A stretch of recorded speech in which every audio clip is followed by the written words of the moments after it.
What's up, YouTube? Tim is here. Now, here is my opening slash streaming segment where I talk about the films and series that are coming out this week, whether it be streaming, etc.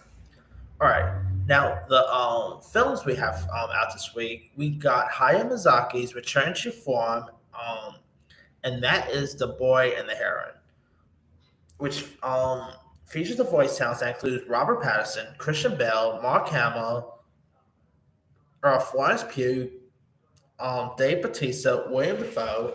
Now, here's what the film's about. Mahito is a 12-year-old boy who struggles to settle in a town after his mother's death. However, when a talking heron informs Mahito that his mother is still alive, he enters an abandoned tower in search of her, which takes him to another world. And Hayao Miyazaki is let's say a magnificent filmmaker. Going all the way back to like Spirit Away to just some other great stuff like Howl's Moving Castle is great. I mean, lots of really good stuff. And I'm definitely gonna be doing my reviews for Hayao Miyazaki films, because his films are just so iconic. So I'm definitely excited to see this one. I'm hoping it's good. So we'll see. All right. Also out, we got a movie called Elaine, which stars Anne Hathaway, Thomasin McKenzie, and it takes place in 1960s New England. Elaine Dunlop is working at a prison when a captivating, glamorous counselor arrives and helps her access new facets of her personality, but may be drawing into something more dangerous. And the trailer for this looks really intriguing. Of course, you got Anne Hathaway, who's always amazing. Thomas McKenzie, I'm really glad to see her career blooming. Like, I still remember when she played Ben Foster's daughter in that movie Leave No Trace a couple years ago. She was just in that Edgar Wright film, that Soho night, Last Night in Soho. She was great in that. So I'm glad to see her doing more stuff here. And this looks like it could be interesting to check out. So hopefully it could be good. All right. Also out, we got Yorgos Lanthimos' film Poor Things, starring Emma Stone, Mark Ruffalo. We also have William Dafoe. William Dafoe has two films out this week. Pretty cool. Remy Youssef, Christopher Abbott, Margaret Qualley, Jared Carmichael. Now, of course, Yorgos Lanthimos directed movies like The Favorite. He also put out the most weirdest movie I've ever seen, The Lobster. One of my least favorite A24 films, to be honest. Yeah. He did that Killing of Sacred Deer film. He's done some other really strange stuff. Now, here's what Poor Thing is about. A young woman named Bella is brought back to life by her guardian, the scientist Dr. Goodwin Baxter. Initially naive, Bella is eager to learn about the world around her. Albeit under Baxter's protection, wanting to see more, she runs off with Duncan Waterburn, a slick and Dubois lawyer, and travels across continents. And this is, of course, pretty much like a Frankenstein-esque story. Of course, Emma Stone is getting lots of Oscar buzz for this. Mark Ruffalo looks great in this. It looks like a really intriguing film to check out, so hopefully it could be good. All right. Now, we got a couple of stuff coming to Netflix this week. We got Leave the World Behind, which is directed by the guy who gave us Mr. Robot. It stars the likes of Ethan Hawke, Julia Roberts, Mahershala Ali, Kevin Bacon, about family on vacation on Long Island is interrupted by two strangers bearing news of a mysterious blackout. As the threat grows more imminent, both families must decide how to best to survive this potential crisis, all while grappling with their own place in the collapsing world. And the trailer for this looks really intriguing. Check out. Got a great cast involved in that, so I'm intrigued to see this one. All right. Also on Netflix, we got the Archies, which is actually an Indian version of Archie and the gang. Here's what it's about. Set in 1960s India, Archie and the gang navigate romance, friendship, and the future of Riverdale as developers dredge to destroy its beloved park. Of course, this is pretty much like an interesting updated version of Archie and the town of Riverdale. Of course, we have seen Archie being shown tons of times from like the 1960s Two most likely, two obviously Riverdale. So I'm intrigued to see to check this one out. It does look like to be lots of fun. This is supposed to be a musical one too, so sign me up there as well. So could be interesting.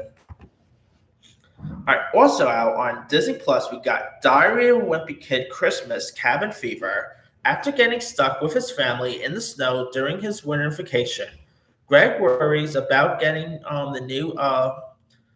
the new console. Now, of course, this is actually the animated Diary of a Wimpy Kid film. There was, of course, like not yeah, there was actually four live action ones.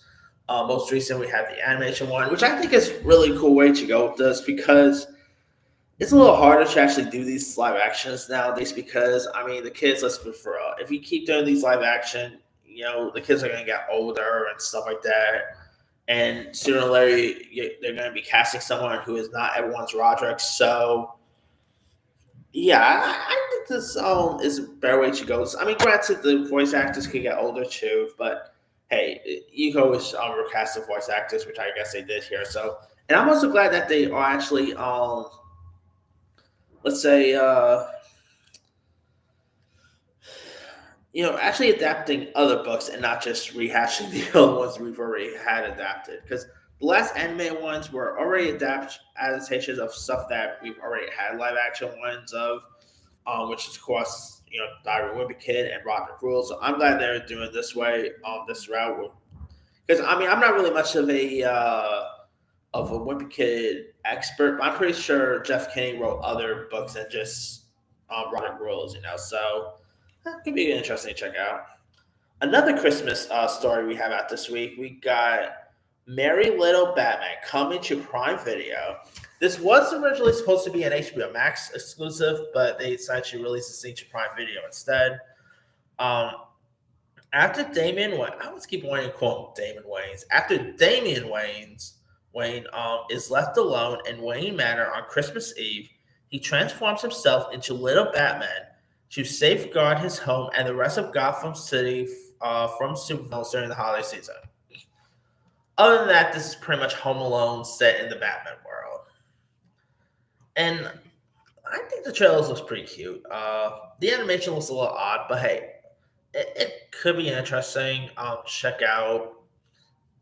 Of course, Amazon seems to be the home of like DC's, you know, of DC films that got canceled from HBO Max and Amazon picked up. I mean, come on, give Amazon Batgirl, people. That's my solution. Just Amazon is already doing the Batman anime series. I say just give like one word, just give Amazon the Batman, the Batgirl.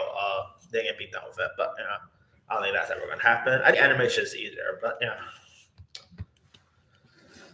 All right, now on to my next most anticipated film this week.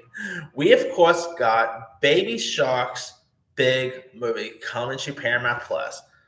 The most anticipated film to look forward to. Yeah, I'm not gonna watch this at all. I mean, Paw Patrol. Paw Patrol. I could handle. Like that's Paw Patrol isn't so bad. Yeah, Baby Shark. No. Yeah, no way. Now if you guys don't know much about the story of Baby Shark's big movie, in Baby Shark's big movie, is focused on is Baby Shark is forced to leave behind the world he loves after his family's move to the big city and must adjust to his new life without his best friend William. When Baby Shark encounters an evil pop starfish named Startrina, who plans to steal his gift of song in order to dominate all underwater music, he must break her spell and to restore the harmony to the seas.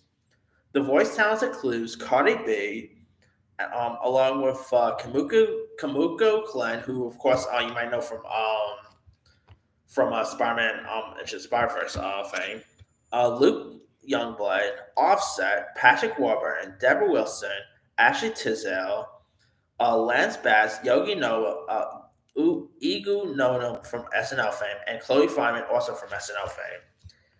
Yeah, I have. listen, I have zero interest in watching this thing. Yeah, no way.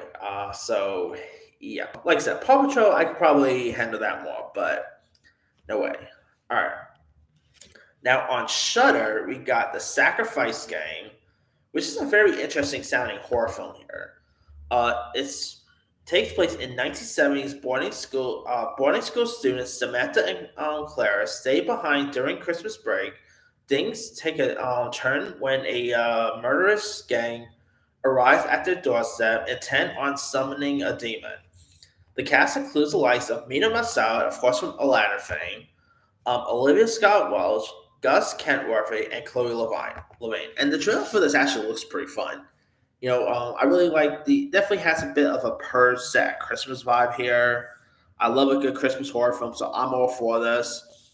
It feels like maybe like the Purge meets like the Strangers. Definitely getting a bit of a Strangers vibe too, so could be interesting to see. I love a good home invasion film as well. All right, now also out this week we got a movie called Origin, which is directed by Ava DuVernay, who is of course best known for directing Selma. She also did Wrinkle in Time, which is maybe her bad day in the office. Now the cast here includes Anjanette Ellis, John Bernthal, Vera Farmiga, Audra McDonald, Niecy Nash Betts, Nick Offerman, Donna Mills, Blair Underwood, Connie Nielsen, Victoria Pedretti, Jasmine Cephas Jones, and Miles Frost. Here's what's about. Grappling with a tremendous personal tragedy, writer Isabel Wilkerson sets herself on a path of global investigation and discovery as she writes Cassie, the origins of our discontinence. Now, they don't really have like a major trailer or anything, which I find very odd that they're releasing a film that barely has a trailer out. But I just saw some footage, and it does look like it could be interesting to check out. I mean, Ava DuVernay, I think, is terrific. Rick on Time aside, of obviously. So, of course, you got a great cast of off in this too. So, I think this could be interesting to check out. All right. We also got a movie called Our Son, which stars Luke Evans and Billy Porter. Married for 13 years, same sex couple Gabriel and Nikki appear to have the perfect life together. However, when growing stress and anxiety leads them to divorce, each man finds themselves fighting for custody of their young son. I'm sorry, this definitely feels like Kramer versus Kramer. Just from the sound of it, and even from the looks of it, definitely feels like Kramer versus Kramer, but with two guys instead, which I think is an interesting way because we always see like different gender couples like divorce, but we never really see like a side of of a gay couple and them dealing with divorce. I think this is interesting, like an interesting new concept to go with. And it does look like it'd be really interesting to check out. I like Luke Evans, Billy Porter. Lots of people always trash talk him. I think Billy Porter is awesome. Like I've always quite enjoyed seeing him pop up and stuff. So I think this could be interesting to check out. So could be good. All right. Now we also got a couple of re-releases this week as well. Like we got re-release of The Abyss coming from James Cameron. We got re-release of Die Hard, and we also got re-release of Love Actually. So that's pretty cool. Oh, and top it off, if you're interested in seeing Elf in IMAX, that's also premiering. So there's that. Anyway. Also, now we also got a couple of stuff coming to VOD as well. We got something called Abigail, which takes place in 1976. Troubled teen Abigail and her mother moved to a small Alabama town in hopes of escaping the girl's violent past. She befriends the boy next door, Lucas, who mercilessly bullied by a group of kids at school. Determined to help him seek revenge, Abigail takes matters into her own hands, but quickly spirals out of control as Lucas begins to uncover the dark and twisted nature of his new friend. And I saw the preview for this. This looks pretty cool. I definitely love the horror aspect. This looks pretty fun to check out. So I'll give this one a go. All right. Also, we got a movie called Alien Uncovered, The Lost Race. There's a vast amount of information about the group of beings that exist before mankind. In the past, our ways of life mesh with our Mesh ended for thousands of years. So why are the beings hidden from modern society throughout investigation connected to art and ancient text revealed intersection between humans and the higher source of intelligence? Could this be the same group whose identity is held kept concealed in the present day? And I saw the preview for this. I have no idea what the heck's going on in this, so I'm not really interested in seeing this one. All right, we also got another Christmas movie out this week called Nightmare on 34th Street, which I'm guessing is like Nightmare Before Christmas meets Miracle on 34th Street, just from the sound of it. Mysterious and a psychotic Santa visits a small rural town with a bag of unusual gifts. Twisted holiday stories features Krampus, a murder Saint Nick, and killer carol singers. Sign me up right there. I love a good Christmas horror film. I mean, seeing a horror film where Santa is, slaying, I always enjoy that. Whether you talk about Silent Night, Silent Night, Deadly Night, last year's Bloody Christmas, what's it? Yeah, Bloody Christmas, Bloody. I think that was called. Uh, I'm all for this. Of course, you got Krampus involved. Could be interesting. Check it out. All right, you also got a movie called Santa Isn't Real. When Santa returns to terrorize the group at the remote cabin the next Christmas, Nikki and her friends must overcome disbelief as they fight to stay alive. So yeah, another Christmas horror film. Okay, sign me up right there. To Yeah, I like I said, I think this actually sounds like it could be pretty cool. I mean, I love a good Christmas horror film. This looks pretty fun here. So yeah, it could be interesting. Now, also out this week, we also got another Christmas film which I forgot to put down called "A Creature was stirring." Let me see if that's actually still coming out.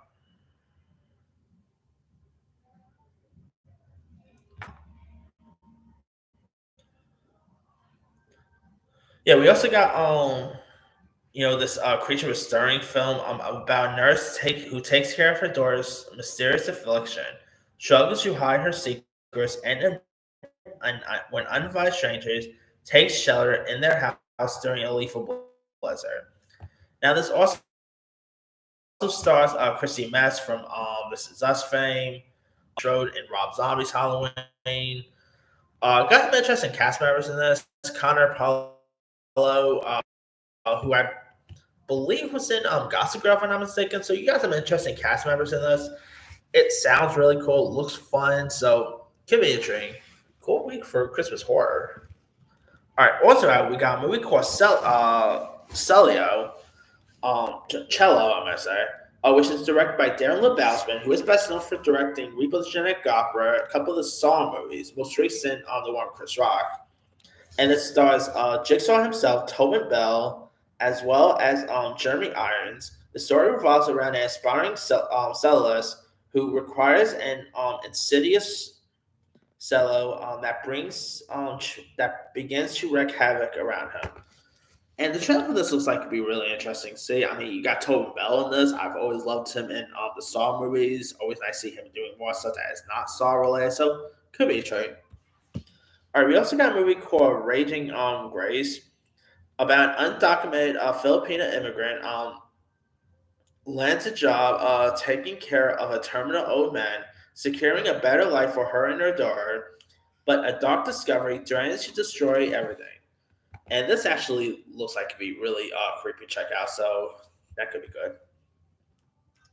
We also got another Christmas film out this week called The Perfect Christmas, which is a family Christmas comedy about Michael Perfect, hence The Perfect Christmas. This has nothing to do with the that other Perfect Christmas movie from like 2007, in it, which I believe had Queen Latifah, Terrence Howard. Not a bad little film there, but This is a family Christmas comedy about Micah Perfect, his wife Denise Perfect, and their two children, Devin and Michelle Perfect. The Perfects are an American family who experiences a nostalgic Christmas holiday that takes place mostly over the course of Christmas Eve. The feature film explores faith, family, and holiday fun. The perfect family must navigate the holiday season through outrageous misadventures, criminal activities, posh friends, and crazy predicaments that drains their opportunity for the perfect Christmas. So that could be interesting to check out. I love a good Christmas film, so it could be interesting. All right. Also, we got a movie called The End We Start From. After an after crisis, a new mother and her baby abandon their home in flooded London and flee northwards. It stars Jodie Comer along with Benedict Cumberbatch, Mark Strong, Catherine Waterston, Joe Fry, and Gina McKay. And I really quite like Jodie Comer. Benedict Cumberbatch is always great. Mark Strong is great. So this could be interesting to check out. All right, we also got a movie called The Oath, which has Billy Zane in it. Which boy, you don't see Billy Zane as much lately. But anyway, it takes place in 400 AD in a forgotten time of ancient America. A lone Hebrew fugitive must preserve the history of the fallen nation while being hunted by a ruthless tyrant. But rescuing the king's abused mistress could awaken a warrior's past. And I saw the preview for this. This looks boring. I'm not all that interested in this at all. So yeah. All right. We also got a movie called Fast Charlie, which stars Pierce Brosnan, Maria Baccarin, and is the last movie featuring late actor James Caan. It's also directed by Philip Noyce, who's directed movies like Solid, Patriot Games, Clear and Present Danger, some really cool stuff there. For 20 years, Charlie Swift has been a fixer and hitman for a mob boss named Sten after a rival boss puts a hit on Sten and his crew. Charlie is a sole survivor. Charlie decides to avenge his friend and teams up with Marcy, the ex-wife of a mobster he killed. And the preview for this, I don't know, it could be interesting, but the trailer didn't really do much for me. I love Pierce Brosnan, but sometimes he could always do like these home video stuff, and this just does not look all that interesting. So, all right. We also got Waitress the musical coming on this week, which is of course similar to what they did with Hamilton, Heather's the musical, where they actually recorded on the musical and put it out into as a feature length film here. Waitress is a musical with music and lyrics from Sarah Bareilles and a book by Jesse Nelson. This is, of course, based on the 2007 film with, I believe, Kerry Russell was in that. Andy Griffith was also in the original, Nick DeFillion. And it tells the story of Jenna Hunterson, a baker and waitress in an abusive relationship with her husband, Earl. After Jenna unexpectedly becomes pregnant, she begins an affair with her doctor, Dr. James, played by Jim. Um, Dr. Jim's Palmater. Looking for ways out of her trouble, she sees a pie baking contest and its grand prize for her chance. And this could be interesting. I mean, I've never really seen the Broadway show or anything, but I like Sarah Bareilles. Like, if you guys have not seen Girls Five Eva, it's a really good show. She's always good. So I never really seen the Broadway show itself, but I actually have heard some of the music, and the music is pretty catchy. So it could be interesting. All right. And we also got a couple of documentaries coming out. We got Into the Weeds about Portrait of Dwayne Johnson, a Bay Area groundskeeper who suffered from deteriorating health, possibly caused by Haber-Society. So it could be interesting. So we also got Total Trust. The documentary Total Trust follows an official two human rights lawyers, families, and a journalist to reveal how a person is gradually integrated into a China state surveillance system It depicts what it is like to live under constant surveillance and the resulting trauma. So that could be interesting to check out. And we also got a couple of shows coming out this week as well. Oh, coming to Netflix, we got Hilda season 3, which I've never really seen. Coach Prime season 2 coming to Prime Video, about the 2022 Jackson State University Tigers American football team. We also got Archie, not to be confused with Archie or the or Riverdale. This is actually BritBox, and it follows the life and career of Archie Leach, who was born into poverty in Bristol in 1904, and long before he became Hollywood's Cary Grant. So, of course, this is pretty much a story about Hollywood icon Cary Grant, played by Jason Isaacs, who you might know as Draco Malfoy's father from the Harry Potter franchise. So I saw a preview for this. I should definitely give this one to go. I do love a good story about old Hollywood, so I'm off for this. All right. We also got the Blackhampton season 2 come to BET Plus, which I've never really seen. On Netflix, we got My Life with Water Boys.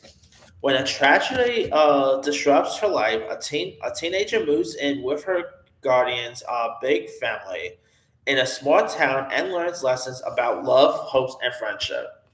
Now, this, of course, stars Nicky Rodriguez from On My Block fame. It looks like it'd be really interesting to check out. Last but not least, on Hulu, we got Culprits. A crew that conducts a heist finds themselves being killed off one by one. Now, this does have Gemma Arterton, who I always like, so this could be interesting.